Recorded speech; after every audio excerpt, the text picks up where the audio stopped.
വായിച്ചു കിട്ടിയിട്ടുള്ള ചോദ്യം, കർമ്മകാണ്ഡം ജ്ഞാനകാണ്ഡം അതിങ്ങനെ പ്രചരിപ്പിച്ചിട്ടുള്ളത് വഞ്ചനയാണ് എന്ന് പറഞ്ഞു. അതിന് വിശദീകരണം വേണം എന്നാണ് ആവശ്യപ്പെടുന്നു.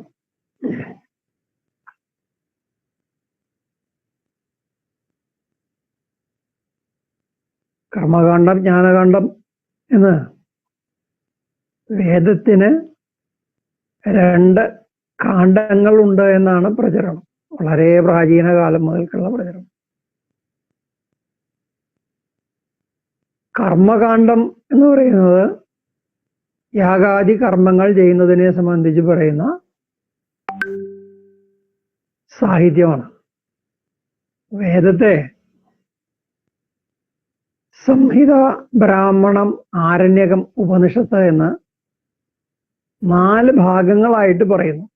എന്നാൽ ഉപനിഷത്തിനെ വേദത്തിന്റെ ഭാഗമായിട്ട് കണക്കാക്കി പറയുന്നു. വേദത്തിന്റെ അവസാന ഭാഗം ആയതുകൊണ്ട് അതിന് വേദാന്തം എന്നും പേരായി. ഉപനിഷത്തിന് വേദാന്തം, വേദത്തിന്റെ അന്തം, അവസാന ഭാഗം എന്ന് പേരായി. ആരണ്യകങ്ങളിലാണ് ഉപനിഷത്ത് കാണുന്നത്. സാധാരണ ആരണ്യകം ഉള്ള ഉപനിഷത്താണെങ്കിൽ ആരണ്യകത്തിന്റെ അവസാന ഭാഗമാണ്. ആരണ്യകം ഇല്ലാത്തയിടത്ത് അത് ബ്രാഹ്മണത്തിന്റെ അവസാന ഭാഗത്താവും. അപ്പൊ സംഹിത, ബ്രാഹ്മണം, ആരണ്യകം, ഉപനിഷത്ത് എന്ന് 4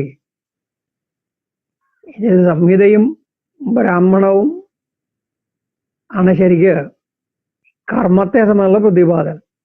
ആരണ്യകം കുറച്ചുകൂടി ഈ ഋഷിമാരുടെ ഒക്കെ ജീവചരിത്രം അങ്ങനെയുള്ള പല കാര്യങ്ങൾ ഉൾപ്പെടുന്നതാണ്. അപ്പൊ പണ്ട് തന്നെ ഇതുണ്ടായ കാലത്ത് വന്നിരുന്ന ഒരു ചോദ്യം, കർമ്മകാണ്ഡം എന്ന പ്രയോഗം തന്നെ തെറ്റല്ലേ എന്നാണ്. കർമ്മകാണ്ഡത്തിൽ കർമ്മമില്ല. കർമ്മം എങ്ങനെ ചെയ്യണം എന്നതിനെ സംബന്ധിച്ച ജ്ഞാനമാണ് അവിടെ ഉള്ളത്.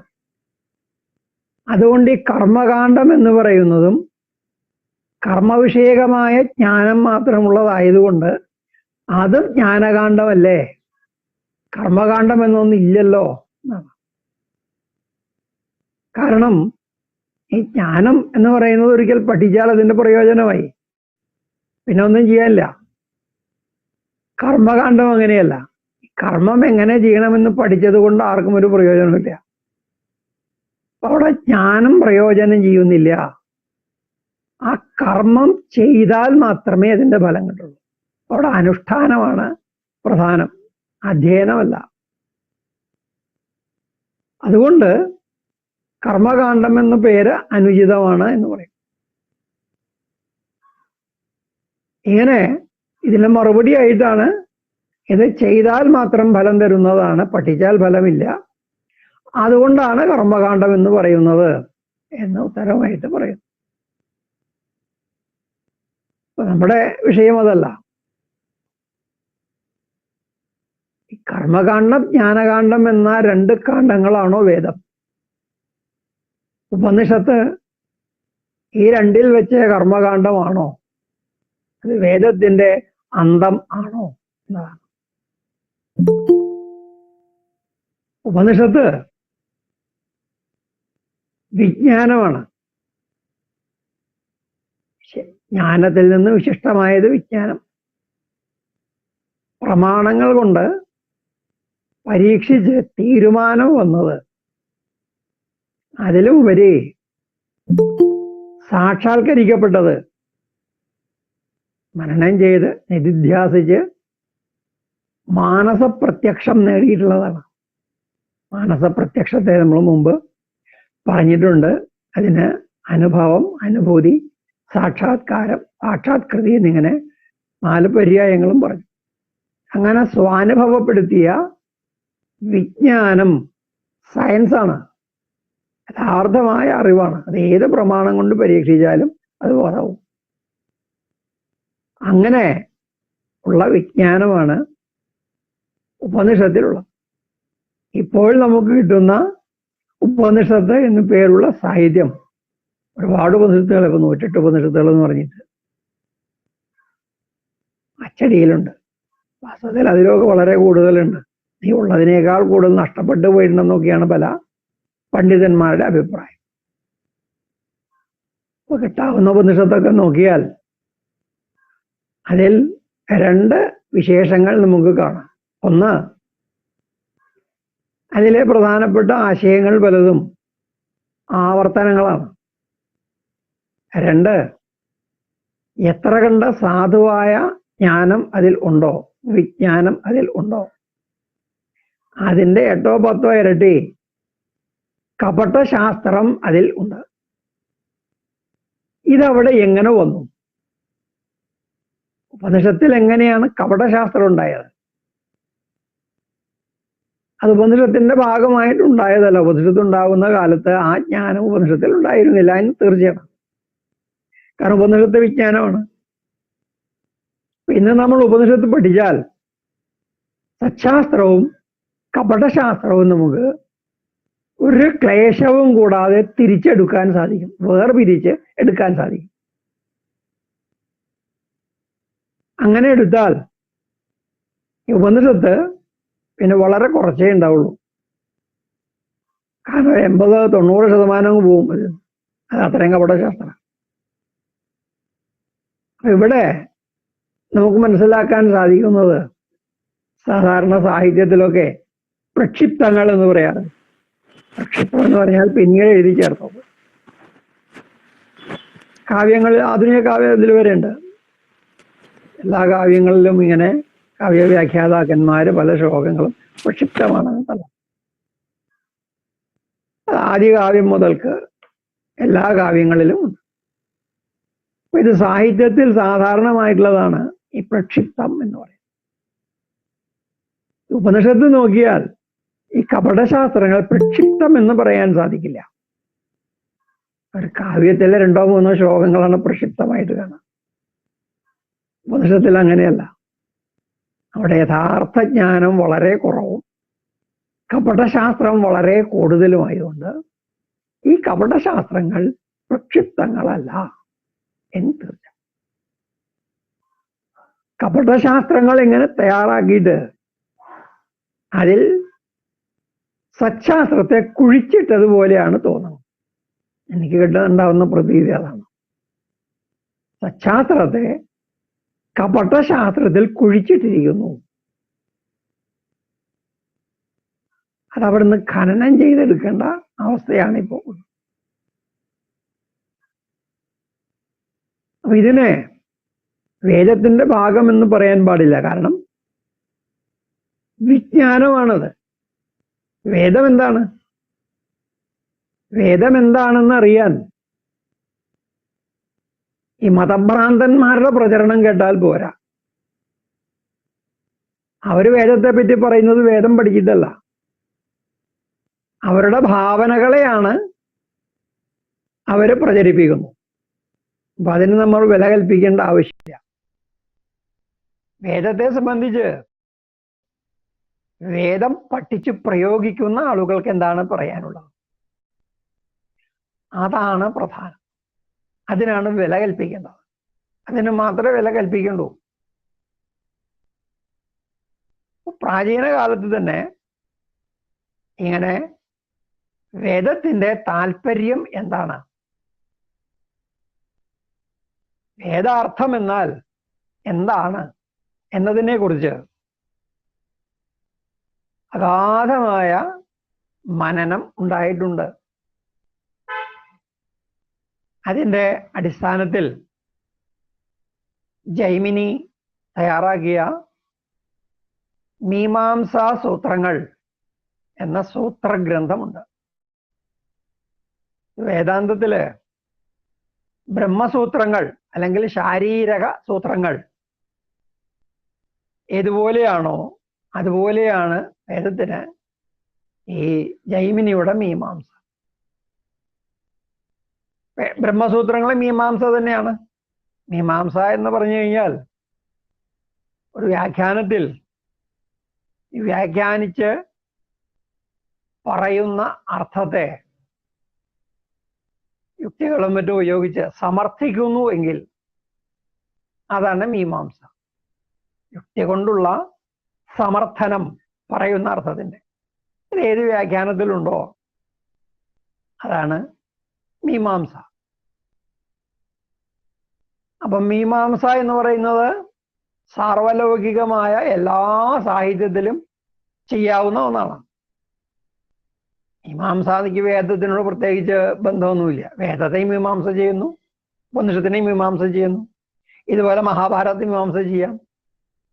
ഇതുപോലെ കുമാരസംഭവത്തെയും രഘുവംശത്തെയും ശാകുന്തളത്തെയും മീമാംസ ചെയ്യാം. ഏത് ആധുനിക സാഹിത്യത്തെയും മീമാംസ ചെയ്യാം. അവിടെ പറയുന്ന അർത്ഥത്തിന്റെ സമർത്ഥനമുണ്ടാകണമെന്ന് മാത്രമേ ഉള്ളൂ. സമർത്ഥന സഹിതമായ വ്യാഖ്യാനം, ഇത്രയുള്ള മീമാംസയുടെ താല്പര്യം. അങ്ങനെ വേദത്തിന്റെ മീമാംസ ജൈമിനി എഴുതി. അത് ജൈമിനി പറയുന്നു, ഈ വേദം മുഴുവനും ഉണ്ടായത് കർമ്മത്തിന് വേണ്ടിയാണ്. അതുകൊണ്ട് വേദത്തിലെ ഏതെങ്കിലും വാക്യത്തിന് കർമ്മപരമല്ലാത്ത അർത്ഥം, ക്രിയാപരം അല്ലാത്ത അർത്ഥം പറഞ്ഞാൽ അത് വേദാർത്ഥമാവില്ല. അത് അനർത്ഥമാണ്, അർത്ഥമല്ലാത്തതാണ്. ആംനായസ്യ ക്രിയാർത്ഥത്വാ അനർത്ഥയ്ക്കും അതർത്ഥനാം. ആംനായസ്യ ക്രിയാർത്ഥത്വാ, ആംനായം എന്നത് വേദത്തിന്റെ പര്യായമാണ്. ആംനായതേ ആംനായ മന അഭ്യാസേ എന്ന് ധാതു. ആ എന്നത് സമന്ത അല്ലെങ്കിൽ നൈരന്തര്യത്തെ പറയുന്നു. നിരന്തരമായി അഭ്യസിക്കപ്പെടുന്നത് എന്നാണ് ആംനായം എന്ന വാക്കിന്റെ അർത്ഥം. വേദത്തെയാണ് എങ്ങനെ നിരന്തരമായിട്ട് അഭ്യസിക്കുന്നത്. അത് പഠിച്ച് അവിടെ വിടുകയല്ല. ദിവസേന മന്ത്രങ്ങൾ ചൊല്ലുക, അതിന് ചില കർമ്മങ്ങൾ, ചില ക്രിയകൾ ദിവസേന ചെയ്യേണ്ട നിത്യകർമ്മങ്ങളുണ്ട്, അത് ചെയ്യുക. ഇങ്ങനെ അഭ്യസിക്കപ്പെടുന്നത് കൊണ്ട്, ദിവസേന അഭ്യസിക്കപ്പെടുന്നത് കൊണ്ട് അമ്നായം എന്ന് പേരായി. അമ്നായസ്യ, അമ്നായത്തിന്റെ ക്രിയാർത്ഥത്വ, അമ്നായത്തിന്റെ അർത്ഥം പ്രയോജനം ക്രിയയാണ് എന്നതുകൊണ്ട്, വേദത്തിന്റെ പ്രയോജനം ക്രിയയായതുകൊണ്ട് അതദർത്ഥാനാം അനർത്ഥയ്ക്കും. ആ തദർത്ഥം ന തത് എന്നർത്ഥത്തിലാണ് അതത്, അതല്ലാത്തത്. അതത് അർത്ഥാനാം, അതല്ലാത്ത അർത്ഥങ്ങൾക്ക് എന്തർത്ഥം പറഞ്ഞാലും അതിന് എന്ത് സംഭവിക്കുന്നു? അനർത്ഥക്യം, അത് അനർത്ഥകത്വം സംഭവിക്കുന്നു. അത് വേദാർത്ഥമാവില്ല, അനർത്ഥമാണ് എഴുന്നള്ളിച്ചിരിക്കുന്നത്. ഇത് വേദത്തെ പറ്റി മുഴുവനുമാണ്. അങ്ങനെ പറഞ്ഞതുകൊണ്ട് എന്തെല്ലാം വേദത്തിന്റെ ഭാഗമായിട്ട് കൽപ്പിക്കപ്പെട്ടുവോ അവയിലൊക്കെയും ജൈമിനിയുടെ ഈ വാദം സാധുവാണ് എന്ന് വരുന്നു. അപ്പോൾ ഉപനിഷത്ത് വേദത്തിന്റെ ഭാഗമാണെങ്കിൽ, സംഹിതാ ബ്രാഹ്മണം ആരണ്യക ഉപനിഷത്ത് എന്ന് പറഞ്ഞ ഉപനിഷത്തിനെ വേദത്തിന്റെ ഭാഗം ആക്കി വെച്ചാൽ, അപ്പോൾ ആ ഉപനിഷത്തിനും ജ്ഞാനപരമായ അർത്ഥം പറയാൻ പാടില്ല. വേദത്തിലെ ഒരു വാക്യത്തിനും ജ്ഞാനപരമായ അർത്ഥം പറയാൻ പാടില്ലല്ലോ. ഉപനിഷത്ത് വേദമാണെങ്കിൽ ഉപനിഷത്തിലെ വാക്യത്തിനും ജ്ഞാനപരമായ അർത്ഥം പറയാൻ പാടില്ല. പാടില്ല എന്ന് തന്നെയാണ് വൈദികന്മാരുടെ വാദം. വൈദികന്മാർ പറയുന്നത് ഈ ഉപനിഷത്ത് എന്ന് പറയുന്നത് ജ്ഞാനമല്ല, ഒരു സിദ്ധാന്തവും പറയാൻ വേണ്ടി ഉണ്ടായതല്ല, അതിനൊരു ആശയവും പ്രകടിപ്പിക്കാനില്ല. പിന്നെ എന്താണുള്ളത്? അത് യജമാന പ്രശസ്തിപരമായ അർത്ഥവാദമാണ്. ഇതാണ് വേദത്തിലെ വൈദികന്മാർക്ക് ഉപനിഷത്തിനെ കുറിച്ചുള്ള കാഴ്ചപ്പാട്. ഉപനിഷത്ത് എന്നാൽ യജമാന പ്രശസ്തിപരമായ അർത്ഥവാദമാണ്. യജമാനൻ യാഗം ചെയ്യുന്ന ആള്, ആ യജമാനന്റെ പ്രശസ്തി, പ്രശംസ, യജമാനനെ പ്രശംസിക്കുന്ന അർത്ഥവാദം വേദവാക്യങ്ങളെ 5ആയിട്ട് വിഭജിക്കുന്നു. വിധി, മന്ത്രം, അർത്ഥവാദം, നാമധേയം, നിഷേധം. ഇതില് അർത്ഥവാദം എന്ന് പറയുന്നത് സ്വന്തമായി അർത്ഥമില്ലാത്ത, സ്വതന്ത്രമായി ഒരർത്ഥവും ബോധിപ്പിക്കാനില്ലാത്തതും വേറെ ഏതെങ്കിലും അർത്ഥത്തെ നിന്ദിക്കാനോ പ്രശംസിക്കാനോ വേണ്ടി പ്രയോഗിക്കുന്നതുമായ വാക്യങ്ങളാണ് അർത്ഥവാദം എന്ന് പറയുന്നത്. നിന്ദാസ്തുതി അന്യതരപരമ വാക്യം അർത്ഥവാദ എന്ന് അർത്ഥവാദത്തിന് നിർവചനം. നിന്ദാസ്തുതി അന്യതരപരം, നിന്ദാസ്തുതി ഇവയിൽ ഏതെങ്കിലും ഒന്നിനെ സംബന്ധിക്കുന്നത്, ഒന്നുകിൽ നിന്ദിക്കുക അല്ലെങ്കിൽ സ്തുതിക്കുക, ഇങ്ങനെ ചെയ്യുന്നതാണ് അർത്ഥവാദം. അതുകൊണ്ട് അർത്ഥവാദത്തിൽ എത്ര വാക്യങ്ങൾ ഉണ്ടെങ്കിലും അവയുടെ ഒന്നിനും വാക്യാർത്ഥത്തിന് പ്രസക്തിയില്ല. വാക്യങ്ങൾക്ക് പ്രസക്തിയേ ഇല്ല. അതവിടെ പദപദാർത്ഥ വാക്യാർത്ഥങ്ങളൊന്നും ആലോചിക്കേണ്ടതല്ല. കാരണം അവയ്ക്ക് പ്രസക്തിയില്ല. എന്തിനാണ് പ്രസക്തി? നിന്ദയ്ക്കോ സ്തുതിക്കുവാണ്. എല്ലാ വാക്യങ്ങളുടെയും പ്രയോജനം ഇത് നിന്ദ്യമാണ് അല്ലെങ്കിൽ ഇത് സ്തുത്യമാണ് എന്ന് പറയുക മാത്രമാണ്. ഇത് നിന്ദനീയമാണ് അഥവാ ഇത് പ്രശംസനീയമാണ് എന്ന് മാത്രമാണ് എല്ലാ വാക്യങ്ങൾക്കും കൂടിയുള്ള അർത്ഥം. ഒരു വാക്യാർത്ഥവും എടുക്കാൻ പാടില്ല. വാക്യങ്ങൾക്ക് അർത്ഥമേ ഇല്ല അവിടെ. എല്ലാ വാക്യങ്ങളും കൂടി ബോധിപ്പിക്കുന്നത് ഇത് നിന്ദ്യമാണ് അല്ലെങ്കിൽ ഇത് പ്രശസ്തമാണ്, ഇത് മാത്രം. ഇങ്ങനെ നിന്ദിക്കാനോ സ്തുതിക്കാനോ വേണ്ടിയുള്ള പ്രയോഗമാണ് അർത്ഥവാദം. അപ്പൊ ഉപനിഷത്ത് ആകപ്പാടെ ഉള്ള അർത്ഥം, എല്ലാ ഉപനിഷത്ത് വാക്യങ്ങൾക്കും കൂടി ആകെ പറയാവുന്ന അർത്ഥം യജമാനൻ പ്രശസ്തനാണ്, യാഗം ചെയ്യുന്ന ആൾ സ്തുത്യർഹനാണ് എന്ന ഒരേ ഒരർത്ഥം മാത്രമാണ് എല്ലാ ഉപനിഷത്ത് വാക്യങ്ങൾക്കും ഉള്ളത്. അല്ലാതെ ഉപനിഷത്ത് വാക്യങ്ങൾക്ക് വേറെ വേറെ അർത്ഥം പറയാൻ പാടില്ല. ഇങ്ങനെ ജഗത്തിന്റെ ഉത്പത്തി പരിണാമങ്ങളെ സംബന്ധിച്ച ഏറ്റവും പ്രാചീനമായ, ഏറ്റവും പ്രാമാണികമായ സ്വാനുഭവപ്പെടുത്തിയ അറിവിനെ വൈദികർ നിഷേധിക്കുന്നു. അവരാർത്ഥത്തെ അംഗീകരിക്കുന്നില്ല. അതിനു പകരം ഈ ഉപനിഷത്ത് മുഴുവൻ കൂടി പറയുന്നത് യജമാനൻ സ്തുത്യർഹനാണ്, പ്രശസ്തനാണ് എന്ന് മാത്രമാണ്. ഇതാണ് വൈദിക പക്ഷം. ഉപനിഷത്ത് എന്നത് വേദത്തിന്റെ ഭാഗമാണ് എന്ന് സമ്മതിച്ചാൽ പിന്നെ ജ്ഞാനകാന്ഡം എന്ന കാണ്ഡമേ ഇല്ല. കാരണം വേദം മുഴുവൻ കർമ്മത്തിന് വേണ്ടിയാണ്. വേദത്തില് ഒരു വാക്യത്തിനും ജ്ഞാനപരമായ അർത്ഥം പറയാൻ പാടില്ല എന്നുള്ളത് പറഞ്ഞത്. വേദത്തിൽ ഏറ്റവും പ്രധാനപ്പെട്ട വാക്യം വിധിയാണ്. വിധിവാക്യ ഏകവാക്യമാണ് മറ്റു വാക്യങ്ങള്. വിധിയല്ലാത്ത എല്ലാ വാക്യങ്ങളെയും വിധിയോട് ചേർത്ത് വെച്ച് വേണം അർത്ഥം പറയാൻ. വിധിശേഷങ്ങളാണ് ബാക്കിയൊക്കെ. അപ്പൊ ഏതെങ്കിലും വിധിയുടെ ശേഷമായിട്ട് വരുന്നു, വിധിയുടെ വിശേഷണമായിട്ട് വരുന്നു. ഇതാണ് എല്ലാ വാക്യങ്ങൾക്കുള്ള സ്ഥാനം. മന്ത്രം, അർത്ഥവാദം, നാമധേയം, നിഷേധം, ഈ 4 വക വാക്യങ്ങൾക്കും വിധിശേഷത്വം പറയുന്നു. അതിൽ ഉപനിഷത്തും പെട്ടു. ഉപനിഷത്തും വിധിശേഷം തന്നെയാണ്. ജയ സ്വർഗകാമ എന്നൊരു വിധി വന്നു. സ്വർഗം വേണ്ടവൻ യാഗം ചെയ്യണം. ഒരാൾ യാഗം ചെയ്യാൻ പുറപ്പെടുന്നു, യാഗം ചെയ്യുന്നു. അയാൾ യജമാനൻ, യാഗം ചെയ്തുകൊണ്ടിരിക്കുന്ന ആള് എന്ന അർത്ഥത്തിലാണ് യജമാനൻ. യജതേ, യജിക്കുന്നു. അയാളെ പ്രശംസിക്കാനാണ് ഉപനിഷത്ത്. വേറൊരു പ്രയോജനം ഉപനിഷത്തിന്റെ. അപ്പോ ഉപനിഷദന്മാർ പറയുന്ന എല്ലാ അർത്ഥങ്ങളും ജൈമിനിയുടെ പക്ഷത്തിൽ അനർത്ഥങ്ങളാണ്. അനർത്ഥയ്ക്ക് മതദർത്ഥാനാം, ക്രിയാപരമല്ലാത്ത അർത്ഥങ്ങൾക്കൊക്കെ അനർത്ഥയ്ക്കും പറയണല്ലോ. അതെന്തിനും പറയണം. ഉപനിഷത്ത് വേദത്തിന്റെ ഭാഗമാണെങ്കിൽ ഉപനിഷത്തിലെ വാക്യങ്ങൾക്കും അത് തന്നെ പറയണം. ഉപനിഷത്തിൽ ഏതെങ്കിലും വാക്യത്തിന് ജ്ഞാനപരമായ അർത്ഥം പറഞ്ഞാൽ അത് അനർത്ഥമാണ്. എന്താണ് അർത്ഥം? ഇത് യജമാനന്റെ പ്രശസ്തിയാണ്, യജമാനന്റെ പ്രശംസയാണ് എന്നത് മാത്രമാണ് അർത്ഥം. വേറെ എന്താർത്ഥം? അത് അനർത്ഥമായിട്ടാണ് വരിക. ഇങ്ങനെയാണ് ഉപനിഷത്തിനെ വൈദികന്മാർ കാണുന്നത്.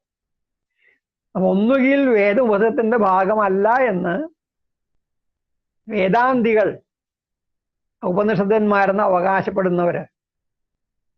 അവകാശപ്പെടുന്നവരെന്ന് പറയാൻ കാരണം വാസ്തവത്തിൽ അവർ ഉപനിഷത്തന്മാരല്ലാത്തതാണ്.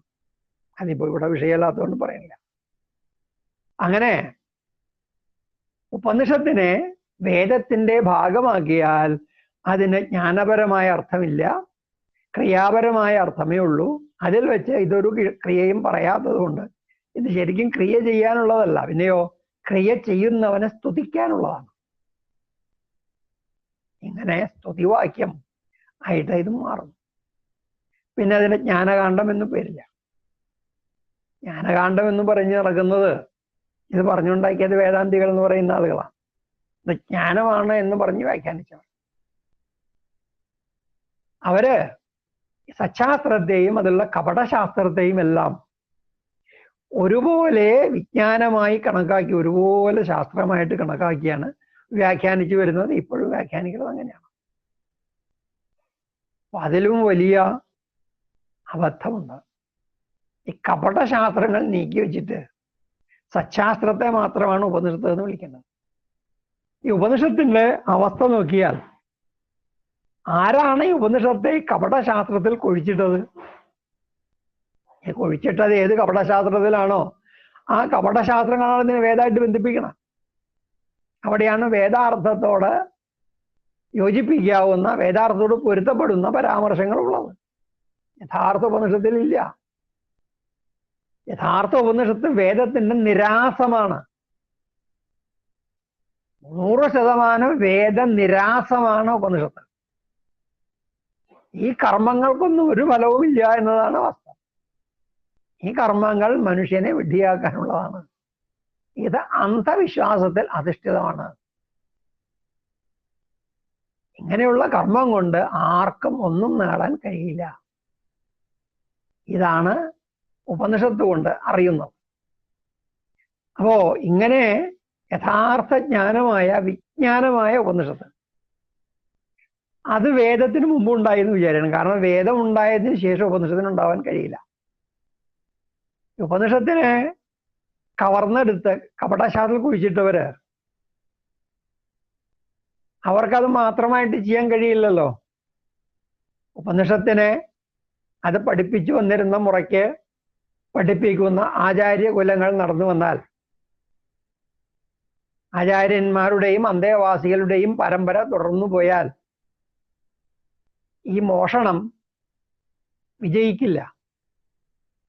ഇത് ഞങ്ങളുടെ കയ്യിൽ നിന്ന് കട്ടെടുത്തതാണ്, ഇവര് പറയുന്നതല്ല ഇതിൻ്റെ അർത്ഥം, ഇവര് കൂട്ടിച്ചേർത്തതൊന്നും ഉപനിഷത്തിന്റെ ഭാഗമല്ല എന്ന് പറഞ്ഞ് ഉപനിഷതന്മാർ ഈ ചവറെല്ലാം എടുത്തു കളഞ്ഞ് ആ ചവറിനെ നിഷേധിച്ച് യഥാർത്ഥ ജ്ഞാനം മാത്രം പ്രചരിപ്പിക്കും. ഒരു വിദ്യാ പാരമ്പര്യം നിലനിൽക്കുമ്പോൾ അതിനെ മോഷ്ടിക്കാനോ അതിൻ്റെ രൂപം മാറ്റാനോ അതിൻ്റെ അർത്ഥം മാറ്റി പറയാനോ ഒന്നും സാധിക്കില്ല. ഇത് സാധിക്കണമെങ്കിൽ വിദ്യാ പാരമ്പര്യത്തെ നശിപ്പിക്കണം.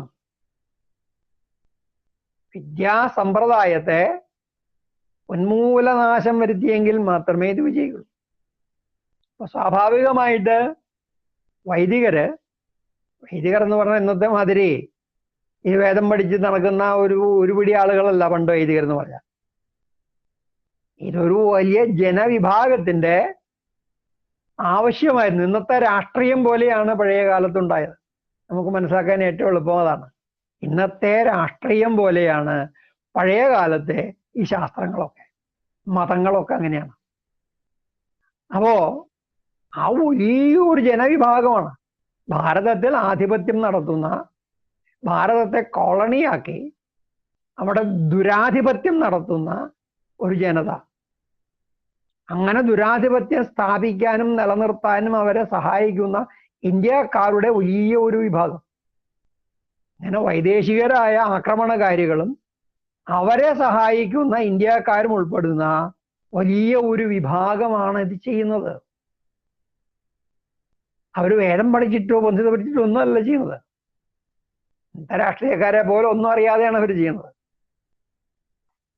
മാർക്സിസ്റ്റുകൾക്ക് മാർക്സിസം അറിഞ്ഞുകൂടാത്തതുപോലെ ഈ വേദിസ്റ്റുകൾക്ക് വേദവും അറിഞ്ഞുകൂടായിരുന്നു പണ്ടത്.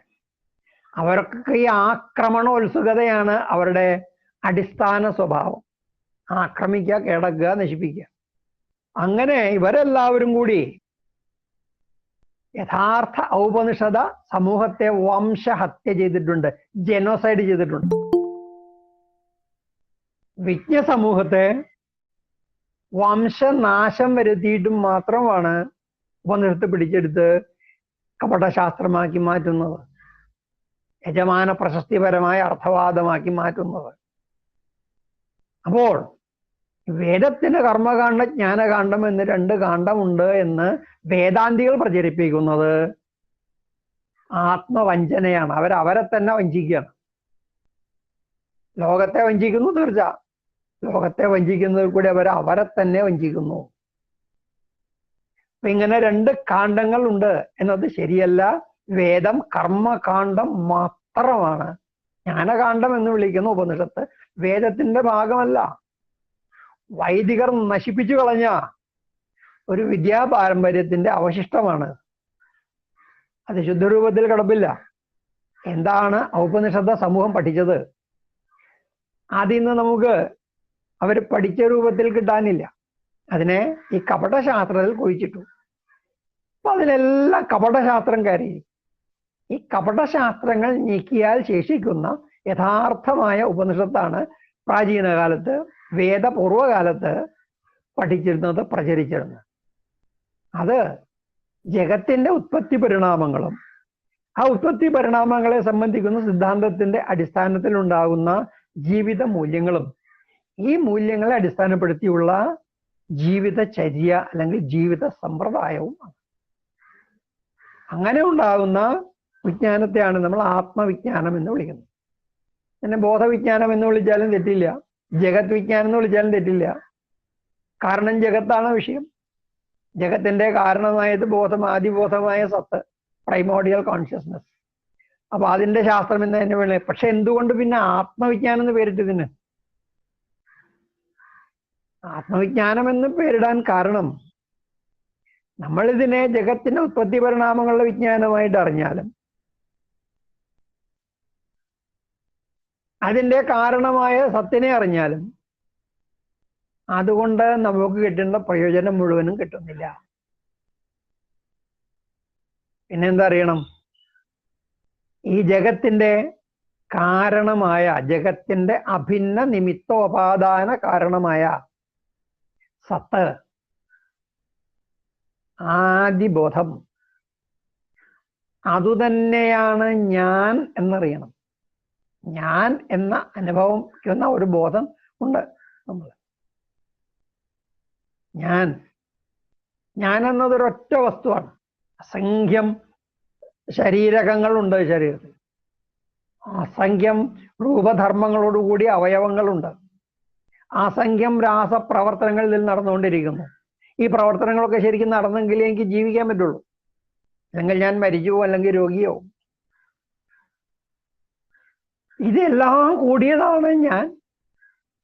സങ്കല്പാതീതമായ ഒരു വസ്തുശേഖരം. അതുപോലെ രാസപ്രവർത്തനങ്ങളുടെ ഒരു വലിയ പ്രപഞ്ചം ഇതിനകത്തുണ്ട്.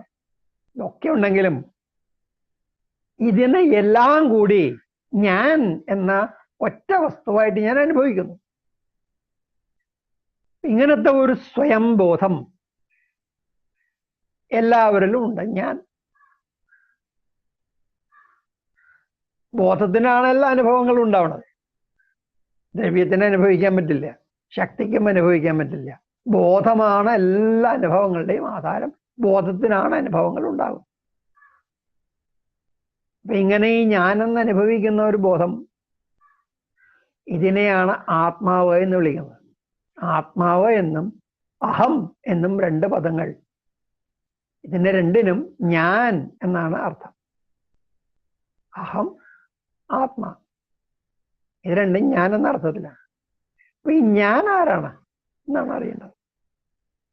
ഞാൻ ഈ ജഗത്തിന്റെ അഭിന്ന നിമിത്തോപാദാന കാരണമായ ആ ബോധം തന്നെയാണ്.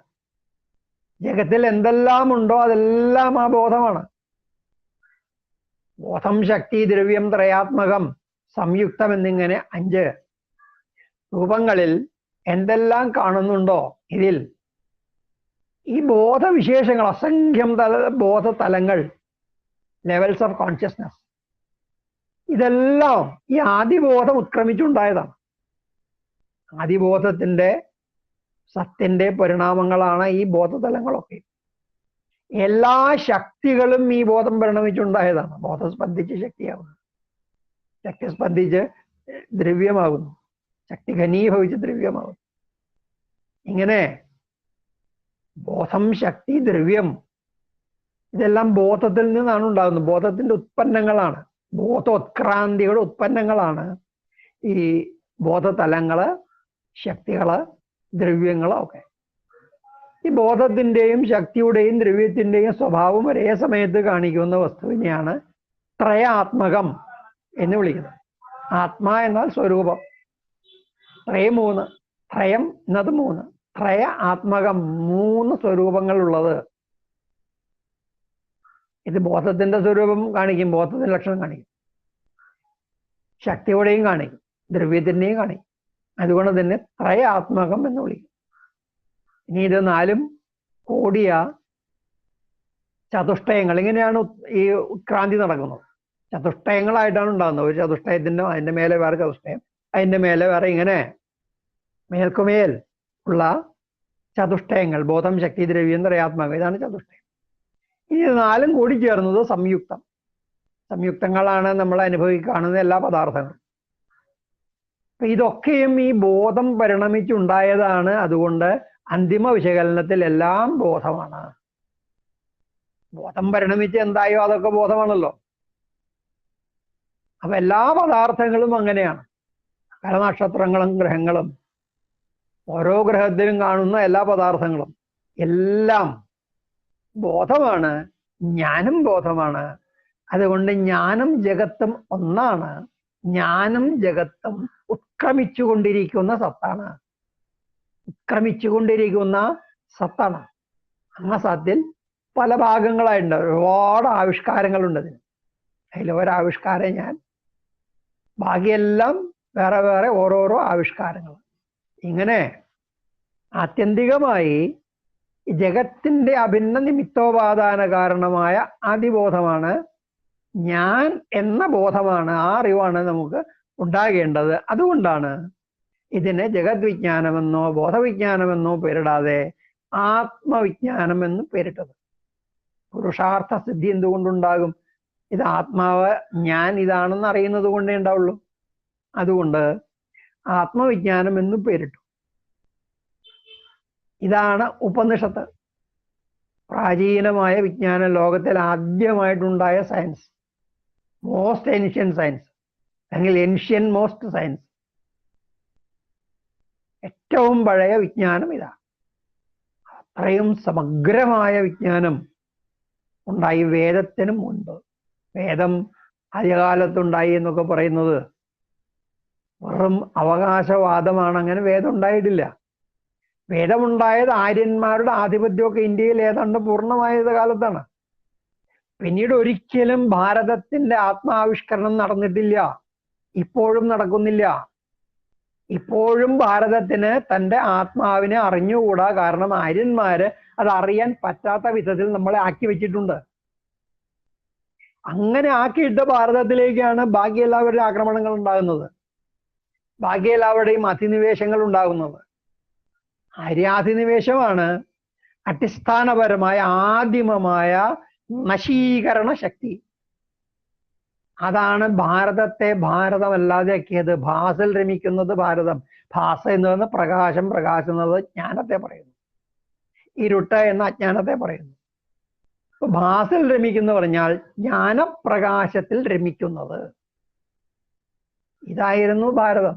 അത് ഭാരതത്തിന്റെ ജീവിതം ഈ വിജ്ഞാനത്തിൽ അധിഷ്ഠിതമായതുകൊണ്ടാണ് അങ്ങനെ വന്നത്. ഭാരതത്തിന്റെ ജീവിത സമ്പ്രദായം വിജ്ഞാന അധിഷ്ഠിതമായതുകൊണ്ടാണ്.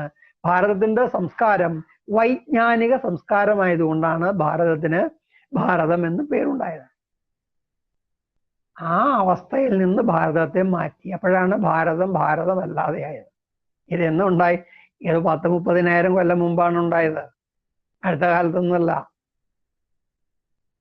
10,000-കണക്കിനാണ് ഇതിന്റെ കാലം. ഒരു 30,000 വർഷം മുമ്പ് ഭാരതമല്ലാതെയായി. പിന്നീട് ഇതുവരെ അതിന് ഭാരതമാകാൻ കഴിഞ്ഞിട്ടില്ല. ഇതാണ് വസ്തുത. അപ്പൊ നമ്മൾ ഈ ജ്ഞാനകാന്ഡം കർമ്മകാന്ഡം എന്നൊക്കെ ഉണ്ടാക്കിയിരിക്കുന്ന വിഭ്രാന്തി, ഉപനിഷത്ത് വേദത്തിന്റെ ഭാഗമാണെന്ന് പറയുന്ന വിഭ്രാന്തി, ഇതിൽ നിന്ന് നമുക്ക് മോചനം കിട്ടണം. ഇല്ലാതെ നമ്മൾ എവിടെയും എത്തില്ല. നമുക്കൊരു ഉത്കർഷവും ഉണ്ടാകാൻ പോകുന്നില്ല. വ്യക്തിപരമായിട്ട് നമുക്കുണ്ടാവില്ല, രാഷ്ട്രം എന്ന നിലയ്ക്ക് ഭാരതത്തിനും ഉണ്ടാവില്ല. അതുണ്ടാകണമെങ്കിൽ ഈ മൗഢ്യങ്ങളിൽ നിന്ന് മോചനം നേടണം, വിപരീത ജ്ഞാനത്തിൽ നിന്ന് മോചനം നേടണം. അതിന് ഈ കർമ്മകാന്ഡം ജ്ഞാനകാന്ഡം എന്നൊക്കെ പറയുന്ന വാക്കുകളും അതിൻ്റെ അർത്ഥങ്ങളും മീമാംസ ചെയ്യേണ്ടത് ആവശ്യമാണ്. അതാണ് ഈ വിഷയത്തിൻ്റെ പ്രസക്തി. ഈ അർത്ഥത്തിലാണ് കർമ്മകാന്ഡം ജ്ഞാനകാന്ഡം എന്ന് പറയുന്നത് വഞ്ചനയാണ്. അങ്ങനെ കർമ്മകാന്ഡമില്ല, ജ്ഞാനകാന്ഡവും ഇല്ല. വേദം എന്ന് പറയുന്നത് മുഴുവനും കർമ്മത്തിന് വേണ്ടിയാണ്. വേദത്തിന്റെ ഒരു ഭാഗം മാത്രമല്ല കർമ്മം, മുഴുവൻ വേദവും കർമ്മത്തിനാണ്. ഉപനിഷത്ത് വേദത്തിന്റെ ഭാഗമാക്കിയാൽ ഉപനിഷത്തും കർമ്മം ആയിട്ട് മാറും. വൈദികന്മാർ അങ്ങനെ തന്നെയാണ് അതിന് വ്യാഖ്യാനിച്ചത്. ഉപനിഷതന്മാർ കർമ്മകാന്ഡം ജ്ഞാനകാന്ഡം എന്നുള്ളത് അംഗീകരിച്ചിട്ട്, ഉപനിഷതന്മാരല്ല വേദാന്തികൾ, അംഗീകരിച്ചിട്ട് പിന്നെ ഉപനിഷത്ത് ജ്ഞാനകാന്ഡമാണെന്ന് പറയും. ഇങ്ങനെ ഒരു വൈരുദ്ധ്യം അവരുണ്ടാക്കിയെടുത്തുണ്ട്. പക്ഷെ നിഷ്പ്രയോജനമാണ്. അതുകൊണ്ട് ഉപനിഷത്ത് രക്ഷപ്പെടുന്നില്ല. യഥാർത്ഥ ആത്മവിജ്ഞാനം വേദാന്തത്തിൽ കൂടി പഠിക്കാൻ സാധിക്കില്ല. വേദാന്തത്തിൽ ഉപനിഷത്ത് വിരുദ്ധമായ വാദങ്ങൾ അനവധിയാണ്. ശരിക്കും പറഞ്ഞ ഉപനിഷത്തിന്റെ അർത്ഥത്തെ ഒന്നുകൂടി കൊല ചെയ്യുകയാണ് വേദാന്തം ചെയ്തത്. വൈദികന്മാർ കൊന്നതിനെ വീണ്ടും കൊന്നു. ഇതാണ് നടന്നത്. ഇങ്ങനെ ഈ കൂട്ടബലാത്സംഗത്തിനിരയായി ചത്തതുപോലെ കിടക്കുന്ന അവസ്ഥയിലാണ് ഇന്ന് ഭാരതീയ വിജ്ഞാനം ഉള്ളത്. അതാണ് ഈ കർമ്മകാന്ഡമെന്നും ജ്ഞാനകാന്ഡമെന്നുമുള്ള വിഭജനം വഞ്ചനയാണ് എന്ന് പറഞ്ഞത്. ശുദ്ധ വഞ്ചനയാണ്. ചരിത്രത്തിൽ ഏറ്റവും വലിയ വഞ്ചന, ഏറ്റവും ഘോരമായ വഞ്ചന. അതിന്റെ ദുരന്തം നമ്മൾ ഇന്നും അനുഭവിച്ചു. ഇതിനെ കുറിച്ച് പറയാം. സോമേട്ട, വൈദികന്മാരെക്കാൾ തെറ്റിദ്ധാരണ പരത്തുന്നത് അപ്പോ വേദാന്തികൾ എന്ന് പറയുന്ന ആളുകൾ തന്നെയല്ലേ?